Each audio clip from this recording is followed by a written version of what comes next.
Hello listener, मैं आपकी reader अनी उर्फ अनामिका। उम्मीद करती है कहानी आप लोगों को पसंद आ रही होगी। प्लीज स्टोरी सुनकर यूं ही न जाए और चैनल को सब्सक्राइब करते हैं। कहानी को लेकर अपनी राय आप लोग मुझे कमेंट सेक्शन में जरूर बताएं। ऑडियो में किसी तरह की परेशानी हो तो माफ करिएगा, ये मेरी नहीं एआई की आवाज है। चैप्टर 61, माई स्पाई वाइफ। अनामिका की बात सुनकर अर्शब ने अपनी नजरें झुका लीं। उसकी आंखों में शर्मिंदगी थी, मगर कुछ सवाल भी थे जो साफ महसूस किए जा सकते थे। अनामिका ने भी ये देखा, मगर उससे इस बारे में कुछ नहीं कहा। वो कुछ कहना भी नहीं चाहते थे। दर्शा भी काफी शर्मिंदा था अपने माता पिता की हरकत पर। वो समझ रहा था अनामिका की बात अपनी जगह पर सही है। कौन सी लड़की इस बात को मंजूर कर सकती है ये उसका परिवार बस एक बिजनेस डील के लिए उसकी शादी करा दे, वो भी ऐसी हालत में जब वो खुद को संभाल भी नहीं सकती। रश भी अनामिका के बुआ और फूफा का बेटा था। अनामिका भी इस बात को महसूस तो कर रही थी कि ऋषभ ने कुछ भी नहीं किया। उसकी भी कोई गलती नहीं है, लेकिन जो उसके साथ हुआ वो भी तो सही नहीं था। ऋषभ ने अपनी साइड पूरी तरह से क्लियर कर दी थी। वो किसी तरह से अब अनामिका का भरोसा फिर से पाना चाहता था, जो कहीं ना कहीं उसने खो दिया था। ऋषभ ने अनामिका का हाथ पकड़ा और कहा, दी, अब जो कहोगी जैसा कहोगी मैं वैसा करूंगा। मैं आपकी पूरी मदद करूंगा कि आप इस रिश्ते से बाहर आ सको। प्लीज ट्रस्ट मी, दी। मैं खुद भी नहीं चाहूंगा कि मेरी बहन किसी भी ऐसे रिश्ते में रहे जिसमें वो रहना नहीं चाहती। मगर अनामिका ने पलटकर तो कोई जवाब नहीं दिया। उसने धीरे से अपना हाथ पीछे खींच लिया। शायद बहुत ही ध्यान से राशब की बातों को सुन रहे थे और अनामिका को भी ऑब्जर्व कर रहे थे। जब उन्होंने देखा कि अनामिका कोई भी जवाब नहीं दे रही, तो उन्होंने राशब से कहा, ऋषभ, फिलहाल यहां से जाओ। अनामिका तुमसे बाद में बात करेगी। ऋषभ वहां से जाना नहीं चाहता था, लेकिन शाद के बात करने के तरीके से और जिस तरह शाद की बात को अनामिका मान रही थी, ऋषभ को वहां से जाना ही सही लगा। ऋषभ अपनी जगह से उठा और दरवाजे की ओर बढ़ गया। उसने दरवाजे का नोब घुमाया और जैसे ही दरवाजा खोला, दरवाजे पर ही वेटर ट्रॉली के साथ खड़ा था और उसने अपना हाथ उठाया हुआ था, जैसे वह दरवाजा नॉक ही करने वाला हो। ऋषभ एक तरफ खड़ा हुआ और वेटर को उसका ऑर्डर रखने दिया। वेटर ऑर्डर रखकर वहां से चला गया, मगर रश भय वही रहा। वेटर के जाने के बाद उसने दरवाजा बंद किया। कुछ सोचते हुए वह अपने होठों को चबा रहा था। उसके दिमाग में उस दिन की अनामिका की कही हुई बातें चल रही थीं। वो अनामिका से सवाल करना चाहता था, मगर हिचकिचा रहा था। उसने अपनी सारी हिम्मत इकट्ठे की और मुड़कर अनामिका के सामने खड़ा हुआ और अनामिका को देखते हुए उससे सवाल किया, दी, उस दिन जब हम लोग आपके घर आए थे, तब आपने ये क्यों कहा था कि पहले भी तुम लोगों को जेल पहुंचवा चुकी हूं और फिर से ऐसा कर सकती हूं? आपकी इस बात का क्या मतलब था, दी? अनामिका ने ऋषभ की तरफ देखा। उसके भाव नहीं बदले। उसने शांति से जवाब दिया, क्या बुआ ने तुम्हें नहीं बताया? कोई बात नहीं ऋषभ, मैं बता देती हूँ। मेरे घर छोड़ने के 1 साल बाद घर पर इनकम टैक्स की रेड पड़ी थी। याद होगा तुम्हें, वो रेड मैंने ही करवाई थी। अनामिका का जवाब सुनने के बाद रश भी हैरान था। उसकी आंखें बड़ी हो गईं, जैसे अभी बाहर आ जाएंगी। उसे अपने कानों पर भरोसा ही नहीं हो रहा था। उसने हकलाते हुए अनामिका से कहा, आ आ आप झूठ बोल रही है ना, दी? आप ऐसा नहीं कर सकती। आपने ये नहीं किया ना? आपको गए हो तो 1 साल ही हुआ था, फिर आप ऐसा कैसे? अनामिका ने बीच में ही राजपी की बात को काटा और शांत आवाज में कहा, क्यों राजशब बुआ और फूफा जी ने तुम्हें कुछ नहीं बताया? तुम जीतने हैरान हो। मुझे तो ये लगता है कि तुम्हें ये भी नहीं पता होगा कि मैं असल में घर से भागी क्यों थी। कोई बात नहीं, फिलहाल तुम्हारे सवाल का जवाब देती हूँ। हाँ, वो मैंने ही करवाया था। भले ही मुझे सिर्फ 1 साल हुआ था घर को छोड़े, मगर मैं तब भी इतनी ताकत तो रखती थी। अब तुम जा सकते हो यहाँ से। अनामिका ने अपनी बात खत्म की और रश्मि को वहां से जाने को कह दिया। ऋषभ हैरानी से अनामिका को ही देखता रहा। एक उदासी के साथ ऋषभ ने अनामिका से कहा, आप अपने परिवार के साथ ऐसा कैसे कर सकती है, दी? क्या आपको बिल्कुल भी दया नहीं आई? आप इतनी कठोर कैसे और कब हो गई? अनामिका का गुस्सा मानो फिर से बहने लगा। उसकी मुट्ठियां कस गई। वो चेयर से उठने को ही, मगर तभी शाद ने उसके हाथ को पकड़ा और उसे शांत रहने का इशारा किया। अनामिका ने शाद की बात मानी और ऋषभ से कहा, अपनी माँ के पास जाओ, उनसे सवाल करो कि उस वक्त क्या हुआ था। पहले पूरा सच जानो। ऋषभ, उसके बाद मुझसे सवाल करना, क्योंकि जब तुम पूरा सच जानोगे तब तुम्हारे पास सवाल करने के लिए कुछ होगा ही नहीं। आप जाओ यहां से। और बात रही मेरे कठोर या नरम दिल होने की, तो मैं कभी नरम दिल थी ही नहीं। इतना कह अनामिका ने अपना मुंह ऋषभ से फेर लिया। अनामिका की बातों को सोचते हुए ऋषभ ने वो कमरा छोड़ दिया। ऋषभ के जाते ही अनामिका ने शाद के हाथ से अपना हाथ झिड़क दिया। उसके चेहरे पर अब भी वो गुस्सा मौजूद था। ऋषभ के जाते ही शाद के चेहरे की शांति भी मानो गायब सी हो गई। अब उनके चेहरे पर भी गुस्सा साफ दिखाई दे रहा था। वो अनामिका को गुस्से से घूर कर देख रहे थे और अपने दांतों को पीस रहे थे। शाद ने अनामिका से कहा, अब तुम मुझे मेरे सवालों का जवाब दोगी? शाद की आवाज ऊंची नहीं थी, मगर उनकी आवाज में गुस्सा साफ महसूस किया जा सकता था। अनामिका के चेहरे के भाव तब भी नहीं बदले। उसने एक नजर शाद की तरफ देखा। उसे जैसे कोई फर्क नहीं पड़ रहा था शाद के गुस्से से। अनामिका ने शांत आवाज में कहा, कहिए खान भाई, क्या पूछना चाहते हैं आप मुझसे? आपको इतना गुस्सा करने की कोई जरूरत नहीं है। आपको कब कौन से सवाल का जवाब नहीं दिया है? अनामिका शाद को शांत करने की कोशिश कर रही थी, मगर शाद का गुस्सा तो कम होने का नाम ही नहीं ले रहा था। उन्होंने गुस्से में ही कहा, क्या तुम मुझे बताओगी कि कल रात तुमने क्या किया? कहते हुए शाद अपने दांत को पीस रहे थे। अनामिका ने शांति से मगर थोड़े बेफिक्रे अंदाज में कहा, मैंने ऐसा भी क्या कर दिया है खान भाई, जो आप इस तरह से भड़क रहे हो? अनामिका के इस लहजे पर शाद का गुस्सा आसमान छू रहा था। अपनी आवाज को थोड़ा ऊंचा करते हुए उन्होंने कहा, ये तुम मुझे बताओगी? अनामिका, पता चला है मुझे, नयन ने मुझे सब बताया है। क्या सोचकर तुमने ये सब किया है, बताओ मुझे। तुम रजत को किस बात के लिए ब्लेम कर रही हो? तुम्हारा ऐसा बिहेवियर है रजत के साथ, और उसके ऊपर से तुम आधी रात गए बूट कैंप चली गई। क्यों? तुम करना क्या चाहती हो अनामिका? शाद की तरफ देखते हुए अनामिका ने कहा, खान भाई, जहां तक बात रही मेरे बूट कैंप जाने की, तो मैं खुद नहीं जाना चाहती थी। मैं चुपचाप अपना ऑफिस वर्क कर रही थी, मगर रजत ने ही मुझे प्रोवोक किया। और बात रही रजत के साथ मेरे बिहेव की, तो मैंने ऐसा कुछ गलत नहीं किया है। और आप ये बात किस लिए कह रहे हैं, मैं वो भी अच्छी तरह समझ रही हूं, मगर मैं इस रिश्ते को नहीं मानती। शाद ने गुस्से से कहा, तुम्हारे मानने या ना मानने से कुछ नहीं होने वाला। वो तुम्हारा पति है और इस बात को तुम झुठला नहीं सकती। शादी हो चुकी है तुम दोनों की। अनामिका की आवाज में भी अब थोड़ा गुस्सा आने लगा था। उसने कहा, मेरी मर्जी से नहीं हुई है खान भाई। इनफैक्ट मैं तो अपने सेंस तक में नहीं थी। अगर होती तो ये शादी कभी नहीं होती। अनामिका के नाम के साथ कोई भी नाम नहीं जुड़ सकता, क्योंकि उसका नाम पहले ही किसी और के साथ जुड़ चुका है।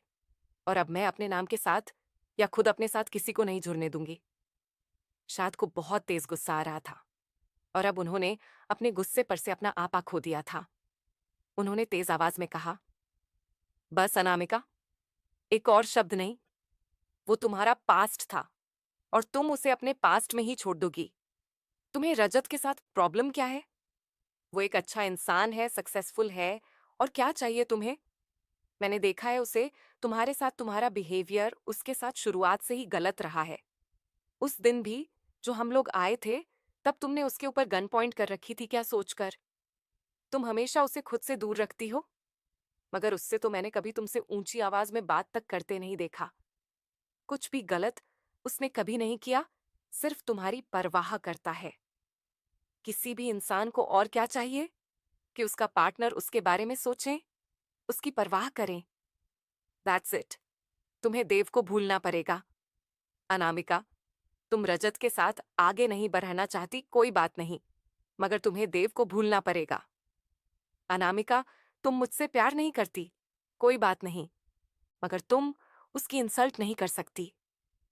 शाद की बात को सुनकर जैसे अनामिका को धक्का सा लगा। उसकी आवाज थोड़ी भारी हो गई। उसने भरे गले के साथ अनामिका ने कहा, बहुत हो गया खान भाई, आप मुझे देव को भूलने के लिए कैसे कह सकते हैं? और रजत के साथ आप मुझे आगे बढ़ाने के लिए कैसे कह सकते हैं? अगर ध्यान से देखें तो मुझे खरीदने वाला रजत ही है। अगर मेरे उस परिवार ने, सॉरी, सो कॉल्ड परिवार ने मुझे बेचा है, तो रजत ने ही मुझे खरीदा है। और उसके साथ मैं आगे बढ़ जाऊं। और किसे भूलकर देव को भूलकर मुझसे ये नहीं होगा खान भाई। मैं उन लोगों की तरह नहीं हूं जो कपड़ों की तरह अपने पार्टनर्स बदला करते हैं। मैं प्यार करना नहीं चाहती थी। हो गया, मेरी गलती नहीं थी। मेरी गलती बस इतनी थी कि मैंने ही वक्त पर सही फैसला नहीं लिया। उस रात अगर मुझसे चूक नहीं होती तो आज मैं और देव साथ होते। गुस्से से शाद ने कहा, मगर तुम दोनों साथ नहीं हो और देव मर चुका है। उसके नाम के साथ तो नहीं जी सकती ना तुम? और कोई रिश्ता नहीं बना था तुम दोनों के बीच?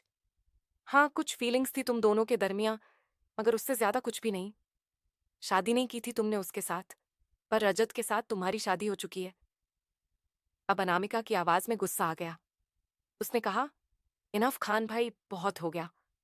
जहां तक बात रही रजत की, तो एक बार रॉय सर के साथ मेरी मीटिंग शॉर्ट हो जाए, उसके बाद मुझे रजत से भी छुटकारा मिल जाएगा।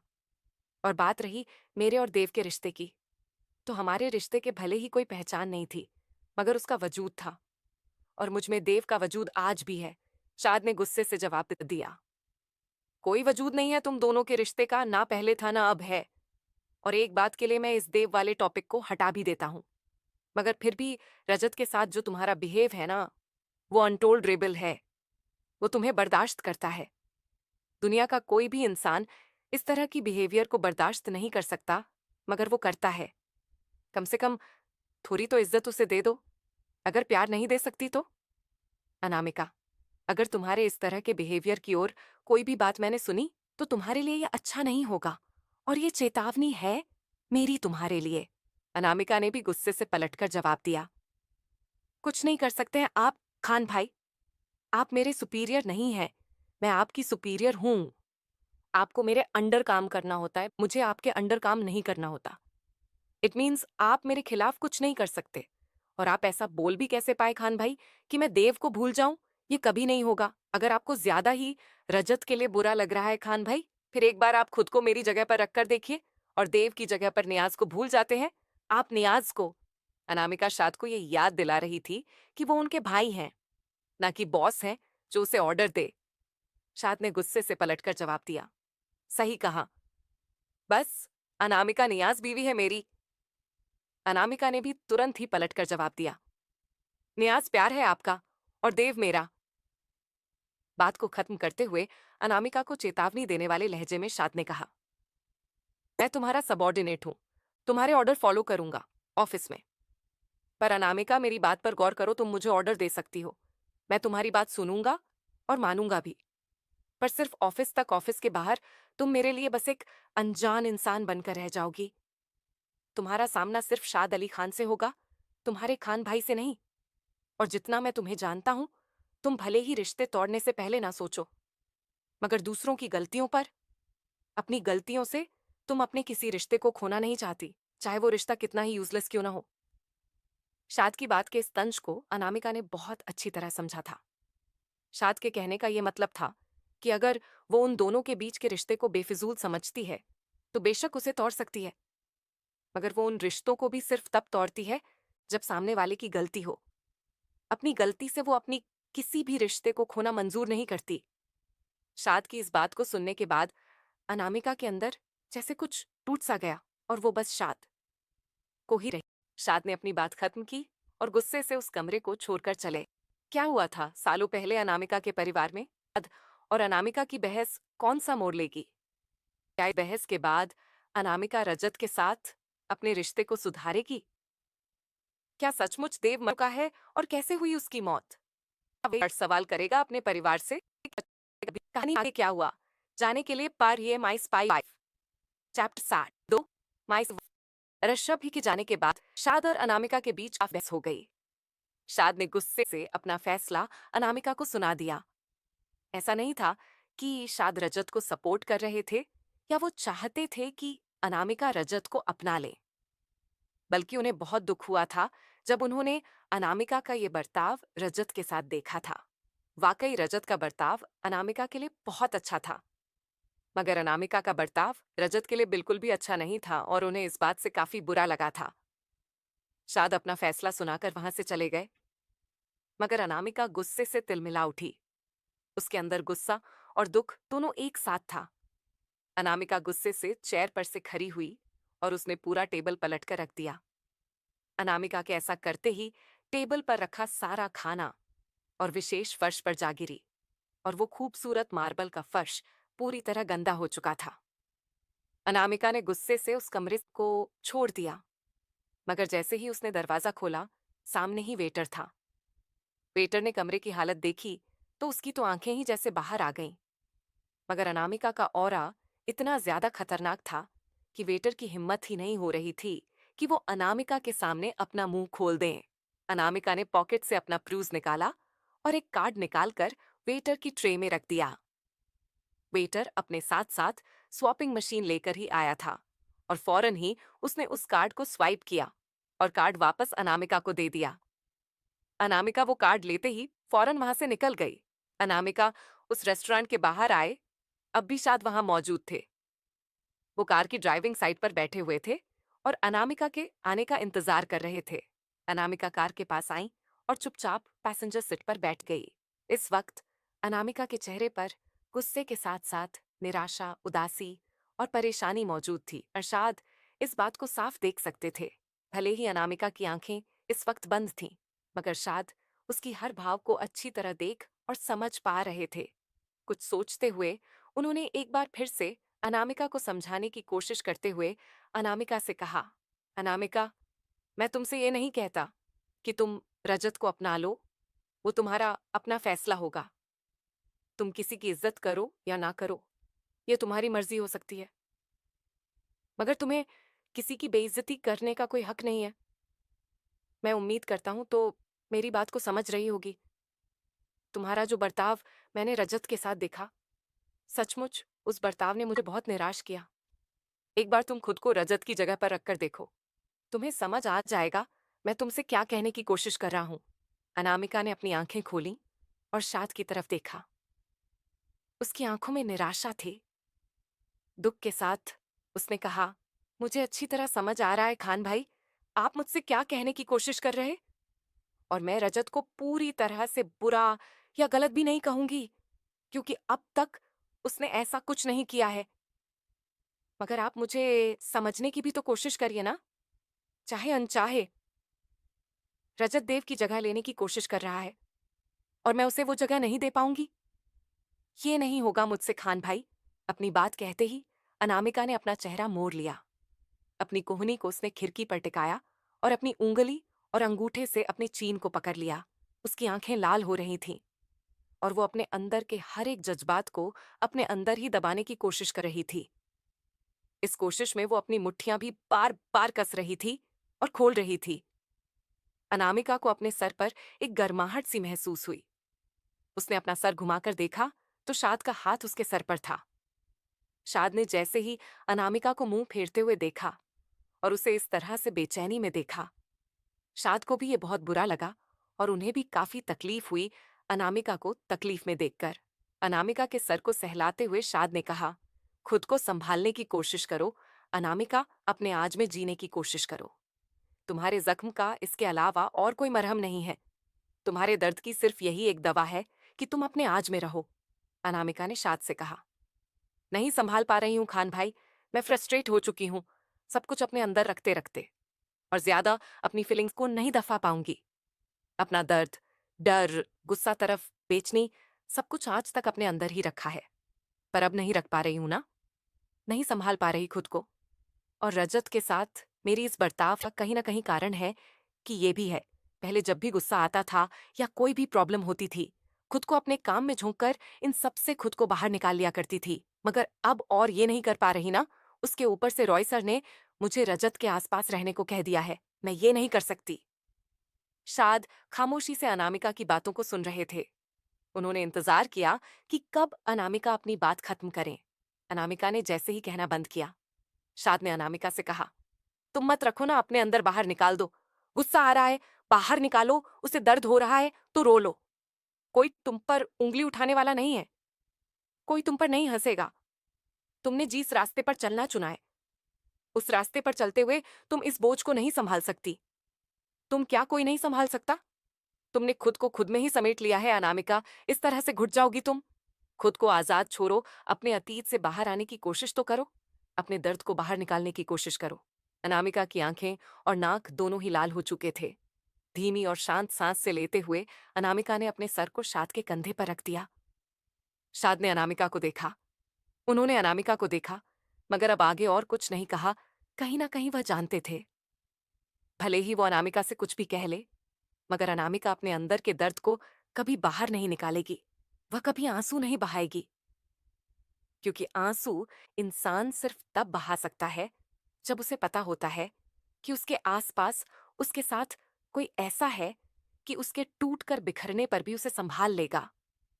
और अनामिका भले ही आंखें बंद कर शाद पर भरोसा करती थी, मगर वो भरोसा ऐसा नहीं था कि अपनी कमजोरी वो शाद के सामने रख पाए।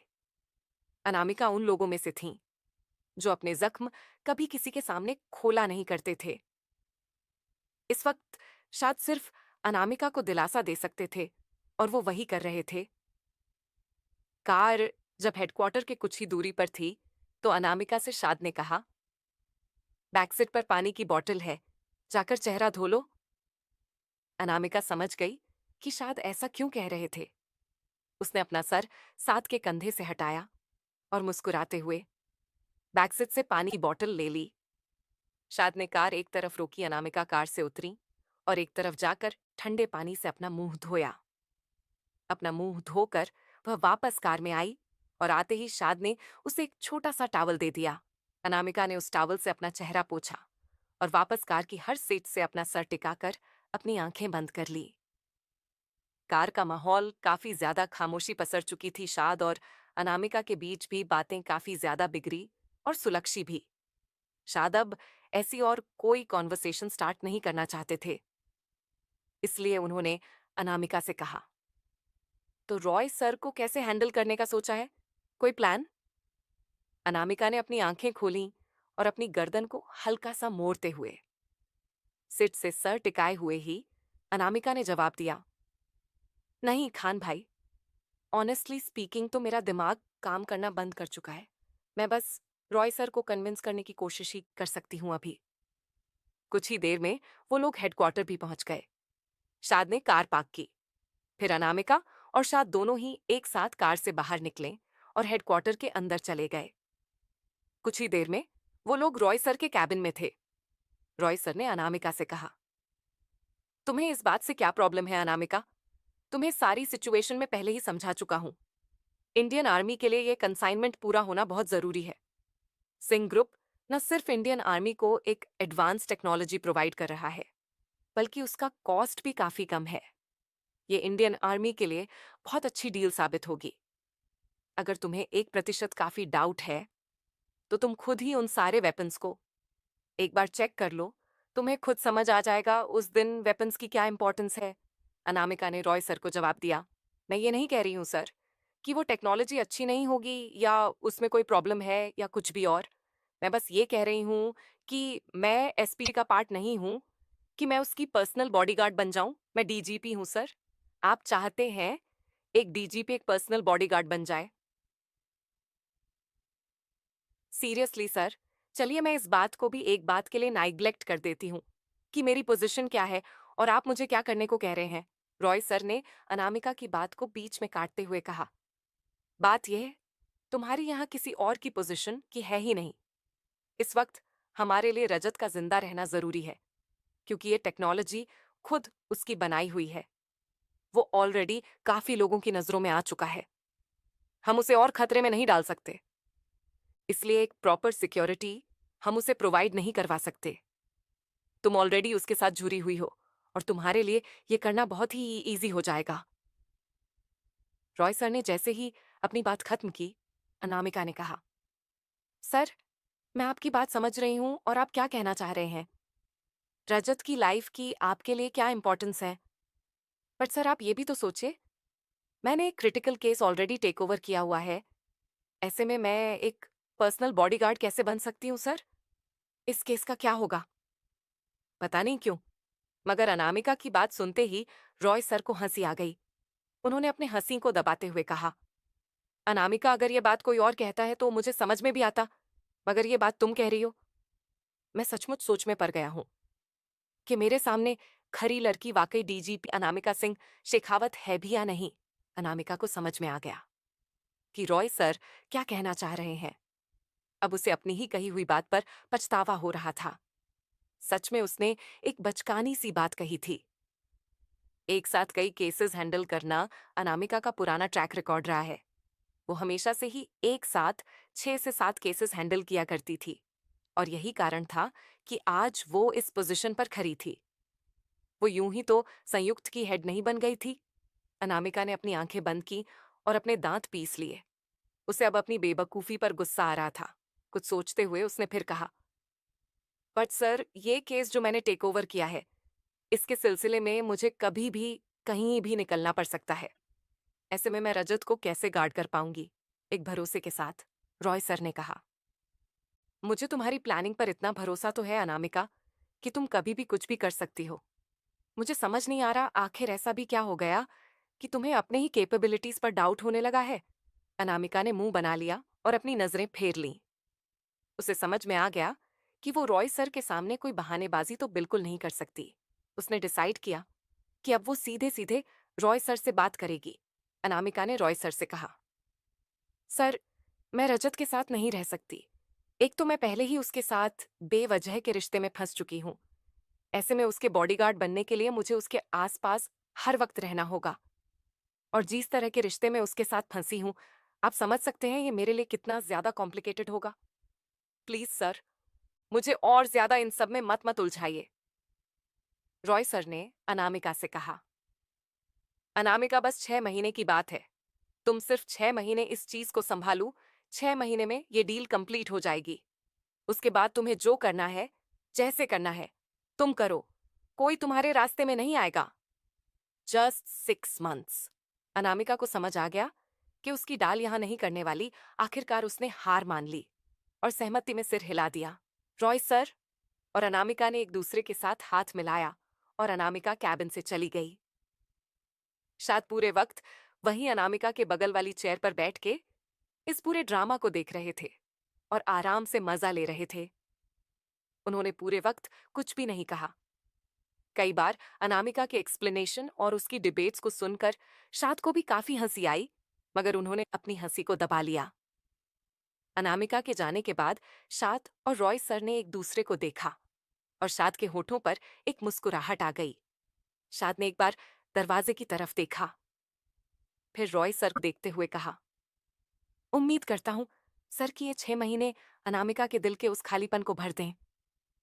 रॉय सर ने एक गहरी सांस ली और दरवाजे की तरफ देखते हुए कहा, होप सो। क्या है शाद? और रॉय सर के इस बात का मतलब? आखिर क्या है अनामिका के बीते कल में?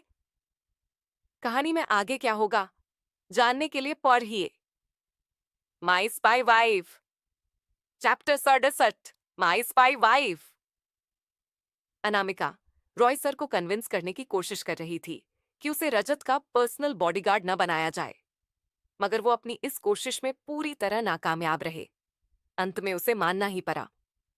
अनामिका के कैबिन से जाने के बाद शाद और रॉय सर ने एक दूसरे की तरफ देखा और कुछ बातें की, जिससे यह बात साफ हुई कि वो लोग चाहते हैं कि अनामिका और रजत एक साथ आए। कुछ देर रॉय सर से बात करने के बाद शाद भी अनामिका के पीछे चले गए। रॉय सर के कैबिन से निकलकर अनामिका सीधे अपने कैबिन में चली गई। कैबिन में जाते ही अनामिका ने अपना लैपटॉप खोला और काम करने लग गई। शाद अनामिका के कैबिन में आए और उन्होंने अनामिका को काम करते देखा तो अपना सर ही पकड़ लिया। मन ही मन शाद ने खुद से कहा, ये लड़की कभी नहीं सुधर सकती। काम के अलावा इसे और कुछ भी ध्यान ही नहीं रहता। शाद ने अपनी गर्दन ऊपर की और सीलिंग की तरफ देखते हुए आगे कहा, नहीं, ये नहीं कहता कि इसे संस्कारी बना दो, क्योंकि ये पॉसिबल ही नहीं है, मगर इससे थोड़ी तो सद्बुद्धि कोई दे दे। लाइफ में काम के अलावा भी कितनी सारी चीजें हैं देखने को, ध्यान देने को, मगर लैपटॉप से बाहर ये नहीं निकलती ही नहीं है। God bless us. कहते हुए शाद ने अपने ही सीने को थोड़ा थपथपाया, जिससे वे खुद को ही दिलासा दे रहे हो, और अपने हिम्मत बटोरी। उसके बाद वो अनामिका के चेयर के सामने वाली चेयर पर बैठ गए। अनामिका ने लैपटॉप में देखते हुए ही शाद से कहा, मुझे रजत और सिंह ग्रुप दोनों की पूरी कुंडली चाहिए, और वो भी कल सुबह तक। शाद अनामिका के इस बात पर थोड़े हैरान हुए, और उन्होंने सवालिया नजरों से अनामिका को देखा और कहा, सिंह ग्रुप और रजत की डिटेल क्यों?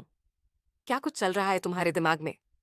अनामिका ने एक नजर शाद की तरफ देखा और फिर से अपनी नजरें लैपटॉप में कराते हुए कहा, जरूरी नहीं है कि जो इंसान या चीज जैसी दिख रही हो वैसी ही हो। मुझे रजत में कुछ सही नहीं लगता। कुछ है जो शायद वो छिपा रहा है, और मुझे वो जानना है।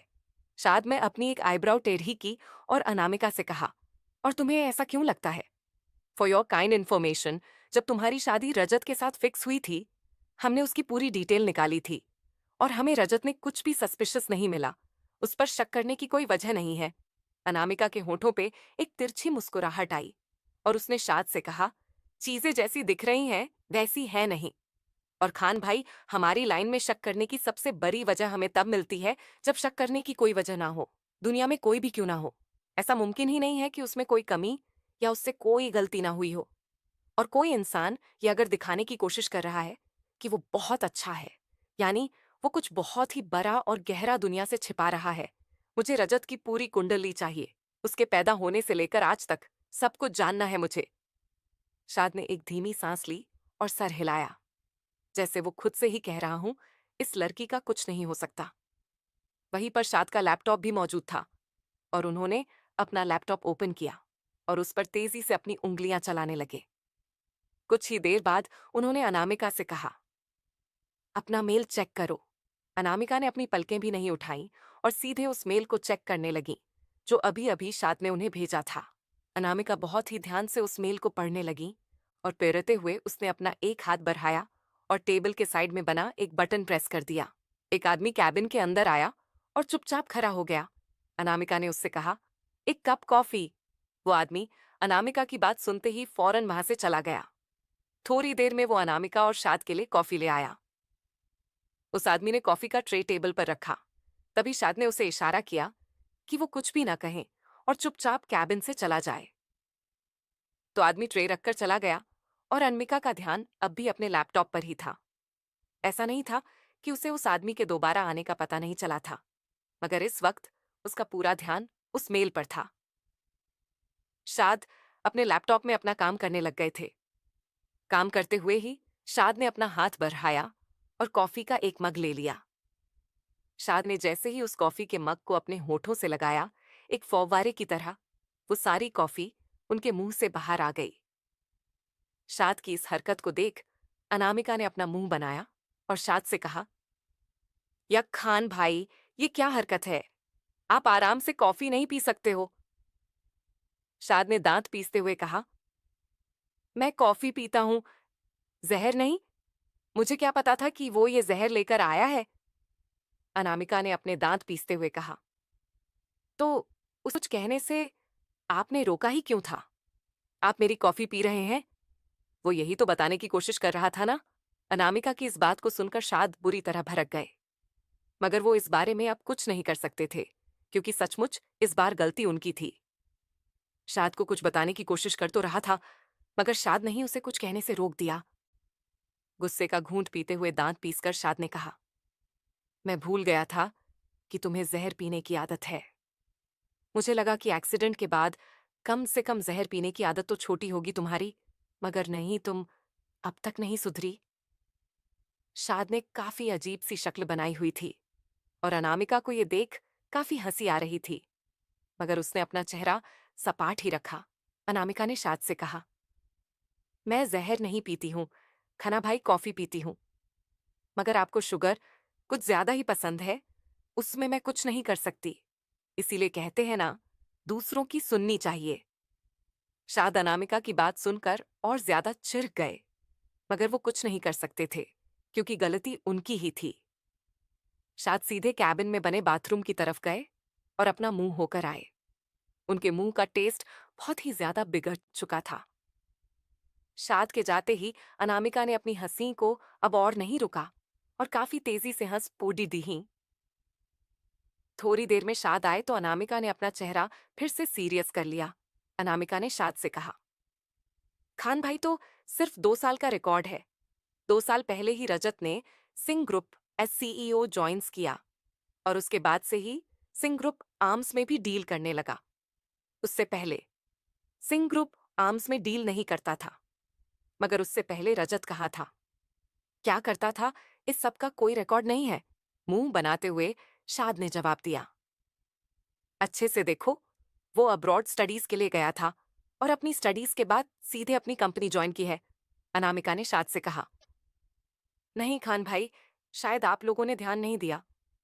यहाँ पे कोई प्रूफ नहीं है, बल्कि सिर्फ ऑन पेपर रिकॉर्ड है कि वो अब्रॉड में स्टडीज कर रहा था।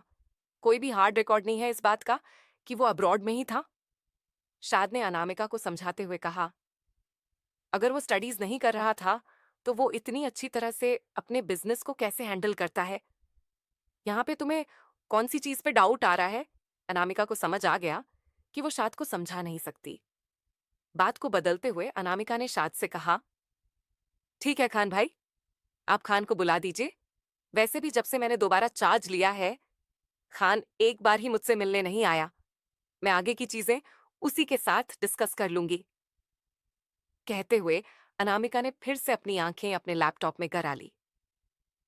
मगर कान का जिक्र सुनते ही शाद का चेहरा फक फाक से सफेद पड़ गया। वो जैसे अपनी जगह पर जम से गए। जब कुछ देर तक शाद अपनी जगह से नहीं मिले तो अनामिका ने शाद की तरफ अपनी नजरें की और उन्हें देखते हुए कहा, क्या हुआ खान भाई, खान को कहिए मुझसे आकर मिले। मुझे बात करनी है उससे, और वैसे भी केस को लेकर भी उसके साथ काफी कुछ डिस्कस करना है। वन मोर थिंग, मेरा पुणे जाने का इंतजाम जल्द से जल्दी कीजिएगा। इस केस को स्टार्ट करने से पहले मैं एक बार वहां जाना चाहती हूँ। मगर फिर भी शाद ने कोई जवाब नहीं दिया। अनामिका अपनी चेयर से उठी और शाद के पास जाकर उन्हें कंधे से हिलाया। शाद जैसे अपनी किसी नींद से बाहर आई। हल्की हड़बड़ाहट के साथ शाद ने कहा, हाँ हाँ बोलो। शाद की बात पर अनामिका ने कहा, क्या हुआ है खान भाई, कहाँ ध्यान है आपका। मैंने आपसे खान के बारे में कहा और आप ऐसे जम गए जैसे कि मूर्ति हो। क्या बात है, कुछ हुआ है क्या, कुछ गंभीर। शाद ने अनामिका से अपनी नजरें चुरा ली। उनकी हिम्मत ही नहीं हो रही थी कि वो अनामिका सिंह नजरें मिला सके। शाद का ऐसा बर्ताव देखकर अनामिका को कुछ सही नहीं लगा। कुछ दबाव बनाते हुए अनामिका ने कहा, क्या बात है, खान भाई कहाँ है खान, क्या हुआ है, साफ साफ बताइए। अनामिका की नजरों से शाद को अपने ऊपर एक दबाव सा महसूस हुआ। हालांकि वो उनसे सच कहना नहीं चाहते थे, मगर सच कहने के अलावा उनके पास कोई रास्ता और नहीं था। अपनी नजरें दूसरी तरफ करते हुए हिचकिचाते हुए शाद ने कहा, पिछले 4 महीने से खान का कोई अता पता नहीं है। उसने हम सबसे कहा था कि वो जा रहा है क्योंकि तुम्हारे ऑर्डर है।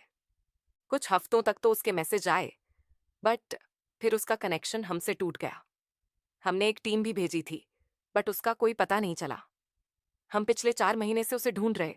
अनामिका हैरत से शाद को देखने लगी। उसे अपने कानों पर विश्वास नहीं हो रहा था। उसके कानों में बस शाद की कहे हुए शब्द ही बार बार गूंज रहे थे। इसी के साथ वो ये भी सोच रही थी कि आखिर उसने कब खान को बॉर्डर जाने का ऑर्डर दिया। यही सब कुछ सोचते हुए अनामिका के मुंह से अनायास से निकला, मेरे ऑर्डर पर, और मैं उन्हें बॉर्डर क्यों भेजूंगी। उनका तो बॉर्डर इश्यूज से कोई लेना देना ही नहीं होता। वो तो स्टेट इश्यूज हैंडल करते हैं। अनामिका की बात सुनते ही शाद ने जो अपना सर अब तक झुकाया हुआ था, उन्होंने हैरत से अनामिका की तरफ देखा और अनामिका से सवाल करते हुए कहा, व्हाट, कहना क्या चाहती हो अनामिका, बॉर्डर इश्यू से खान का क्या लेना देना। और अगर तुमने खान को बॉर्डर नहीं भेजा तो उसे किसकी ऑर्डर मिले थे। शाद और अनामिका दोनों ही हैरान और परेशान थे। दोनों को ही कुछ समझ नहीं आ रहा था, और शायद के दिमाग में तो बस इतना ही चल रहा था कि जाते हुए खान ने उनसे कहा था कि वो अनामिका के ऑर्डर पर ही बॉर्डर जा रहे हैं। और अनामिका का कहना है कि बॉर्डर इशू से खान का कोई लेना देना ही नहीं होता। शायद अब तक इसलिए डरे हुए थे क्योंकि उन्हें लग रहा था कि वह लोग अपने ऑफिसर को लेकर लापरवाह हो चुके हैं और इस वजह से उन्हें अनामिका की डांट सुनाई पड़ सकती है।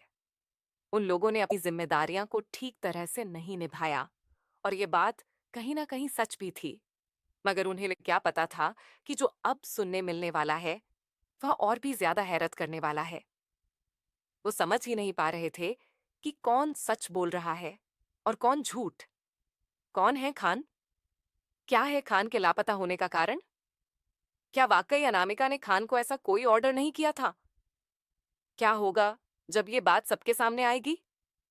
क्या है अनामिक का रजत पर शक करने का कारण? क्या रजत पर अनामिका का शक सही है या गलत? कहानी में आगे क्या हुआ जानने के लिए पढ़िए माई स्पाई वाइफ